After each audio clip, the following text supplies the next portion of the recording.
Doll starter, direct online starter. Motor কন্ট্রোলিংয়ের হাতেখড়ি হয় এই ডল স্টার্টার দিয়ে। আমরা অনেকেই ডল স্টার্টার কানেকশন করতে পারি, কিন্তু ডল স্টার্টার সার্কিটটা কিভাবে কাজ করে, ইন্টারনালি কি হয়, সেটা কি আমরা জানি? আজকের এই ভিডিওতে আমি আপনাদেরকে খুব সুন্দর সহজে ডল স্টার্টার কানেকশন করা দেখাবো এবং কিভাবে ডল স্টার্টার সার্কিটের ভিতরে কিভাবে চালু হয়, কিভাবে কেন বন্ধ হয়, কেন চালু হয় ইত্যাদি ভালোভাবে সুন্দরভাবে দেখাবো। ভিডিওটি সম্পূর্ণ দেখুন এবং আমার চ্যানেলটি পূর্বে সাবস্ক্রাইব না করা থাকলে অবশ্যই চ্যানেলটি সাবস্ক্রাইব করবেন, লাইক দিতে পারেন, শেয়ার করতে পারেন। ডল স্টার্টার কানেকশন করার জন্য প্রথমেই আমাদের যে ডিভাইসগুলো প্রয়োজন, circuit breaker, magnetic contactor, off switch এবং অন সুইচ। এবার আমরা কানেকশন করব। প্রথমে সার্কিট ব্রেকার থেকে ম্যাগনেটিক কন্ট্যাক্টরে কানেকশন দিব, ম্যাগনেটিক কন্ট্যাক্টর থেকে লোডে কানেকশন দিব। যে পাওয়ার সোর্স থেকে আমি আমার লোডটিকে চালাবো সেই পাওয়ার সোর্স থেকে সার্কিট ব্রেকারে কানেকশন দিব। মেইন কানেকশন হয়ে গেল। এবার আসবো কন্ট্রোলিং। আমি এটা 3 ফেজের ক্ষেত্রে দেখাচ্ছি। যে কোনো একটি ফেজ থেকে আমি একটি কানেকশন নিয়ে যাব।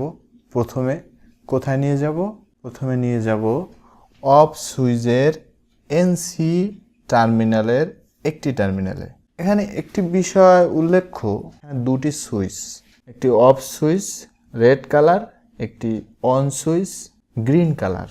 এই দুটি সুইচ জাস্ট উপরে কালার ভিন্ন, কিন্তু এর নিচে যে 4টি টার্মিনাল দেখতে পাচ্ছেন, এই দুটি টার্মিনাল হলো এনসি আর এই দুটি টার্মিনাল হলো এনও।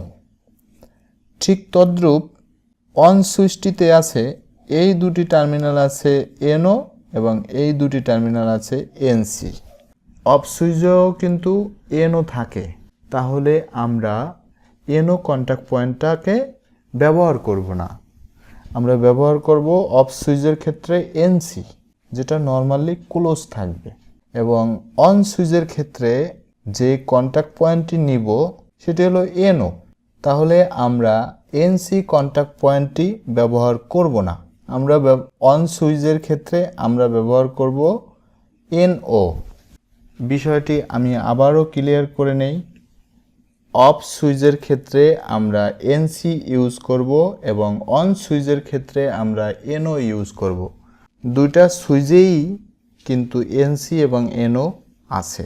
তাহলে আমরা কানেকশন ফেজ থেকে নিয়ে গেলাম এনসি কন্ট্যাক্টের একটি টার্মিনালে এবং এনসি কন্ট্যাক্টের অপর টার্মিনাল থেকে আমি কানেকশনটা নিয়ে যাব অন সুইচের এনও কানেকশনের একটি টার্মিনালে। এরপরে অন সুইচের এনও কন্ট্যাক্ট পয়েন্টের অপর টার্মিনাল থেকে আমি কানেকশনটাকে নিয়ে যাব সরাসরি ম্যাগনেটিক কন্ট্যাক্টরের কয়েলে এবং ম্যাগনেটিক কন্ট্যাক্টরের অন্য প্রান্তে নিউট্রাল কানেকশন করে দিব। Just series connection. প্রথমে ফেজ থেকে অফ সুইচে নিয়ে গেলাম, অফ সুইচের এনসি অপর প্রান্ত থেকে অন সুইচে নিয়ে গেলাম, অন সুইচের নর্মালি ওপেন কন্ট্যাক্টের অপর প্রান্ত থেকে ম্যাগনেটিক কন্ডাক্টরে নিয়ে আসলাম। সর্বশেষ আমি যে কানেকশনটি করব সেটি হলো এখানে যে অন সুইচ এবং অফ সুইচ আছে এই দুটি সুইচের মিডল থেকে, অর্থাৎ এই টার্মিনালটি অথবা এই টার্মিনালটি অথবা মিডল থেকে আমি একটি কানেকশন নিয়ে যাব। কোথায়?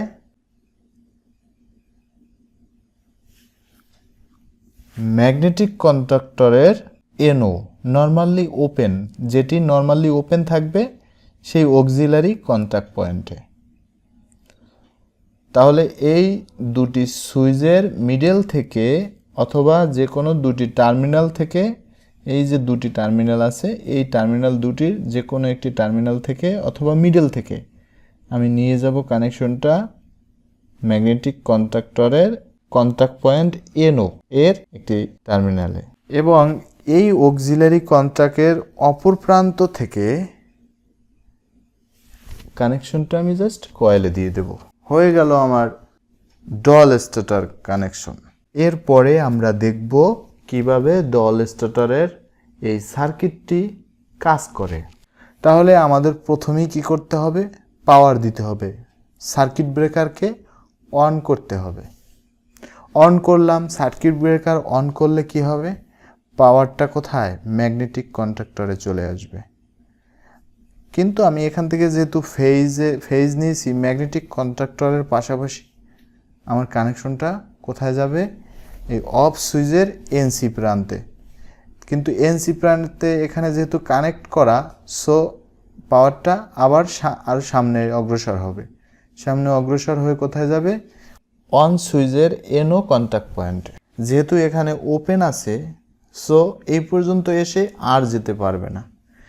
পাশাপাশি আমি এই কানেকশনটা যেহেতু সরাসরি এখানে পাওয়ার আসার কারণে আমার এখানেও পাওয়ারটা কোথায় যাবে, সরাসরি ম্যাগনেটিক কন্ট্যাক্টরের এনও প্রান্তে চলে যাবে। আর এখানেও যেহেতু ওপেন আছে, তো পাওয়ারটা কি সামনে যেতে পারবে না। তো এই পর্যন্ত পাওয়ারটা এসে যাবে যখন আমি সার্কিট ব্রেকার অন করব। এবার আমাকে এই ম্যাগনেটিক কন্ট্যাক্টরটিকে চালু করার জন্য, অর্থাৎ লোডকে চালু করার জন্য প্রথমে কি করতে হবে, অন সুইচ প্রেস করতে হবে। তাহলে আমি অন সুইচ প্রেস করি। অন সুইচ প্রেস করার পরে এনও প্রান্তটি কি হবে, কন্ট্যাক্টে চলে যাবে। যখনই কন্ট্যাক্টে চলে যাবে তখন এখান থেকে পাওয়ার যাবে।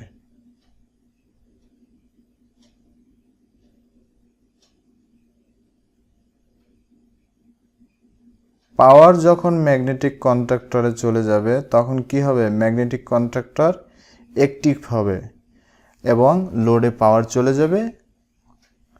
যখন ম্যাগনেটিক কন্ট্যাক্টর অ্যাক্টিভ হবে তখন ম্যাগনেটিক কন্ট্যাক্টরের এনও প্রান্তটি শর্ট হয়ে যাবে, কানেক্ট হয়ে যাবে। যখনই কানেক্ট হবে তখন এখানে পাওয়ার থাকার কারণে পাওয়ারটি কোথায় যাবে, সেটি আবার ওই কয়েল বরাবর চলে যাবে। এবার আমরা কি করব, আমরা তো অন সুইচ প্রেস করে বসে থাকবো না, আমরা সুইচটাকে ছেড়ে দেব। তাহলে আমরা অন সুইচটাকে কি করব, ছেড়ে দেব। যখনই অন সুইচ ছেড়ে দিব তখন অন সুইচের এই কন্ট্যাক্ট পয়েন্টটি কি উপরে উঠে যাবে, তখন পাওয়ার আর এখান থেকে যাবে না। তো ম্যাগনেটিক কন্ডাক্টর অ্যাক্টিভ অবস্থায় এই এনও প্রান্ত দিয়ে পাওয়ার কিন্তু অলরেডি কানেক্ট অবস্থায় আছে, যে কারণে আমি এখানে ছেড়ে দিলেও পাওয়ারটা এখান থেকে ম্যাগনেটিক কন্ডাক্টরের কয়েল পাচ্ছে। যেহেতু এখন ম্যাগনেটিক কন্ডাক্টরের কয়েলে পাওয়ার পাচ্ছে, সো ম্যাগনেটিক কন্ডাক্টর ডিঅ্যাক্টিভ হবে না, কন্টিনিউ করে যাবে। পাওয়ার সাপ্লাইটাকে কি করবে, কন্টিনিউ করে যাবে। এবার আমি যদি অফ সুইচটিকে প্রেস করি তাহলে কি হবে, অফ সুইচটিকে প্রেস করার পরে এখানে যে নর্মাল এনসি কানেকশনটা সেটা কি হবে, ওপেন হয়ে যাবে। ওপেন হয়ে গেলে পাওয়ার এই পর্যন্ত আসবে, বাট সামনের দিকে যাবে না। সামনের দিকে যখন পাওয়ার না যাবে তখন পাওয়ারটা না গেলে কি, পাওয়ারটা চলে যাবে। চলে গেলে কি হবে, ম্যাগনেটিক কন্ডাক্টর আবার ডিঅ্যাক্টিভ হয়ে যাবে। ভিউয়ার্স, আজকের মতো এই পর্যন্ত ছিল। পরবর্তী ভিডিওতে আবার দেখা হবে। ততক্ষণ ভালো থাকুন, সুস্থ থাকুন, সুন্দর থাকুন। Bye bye.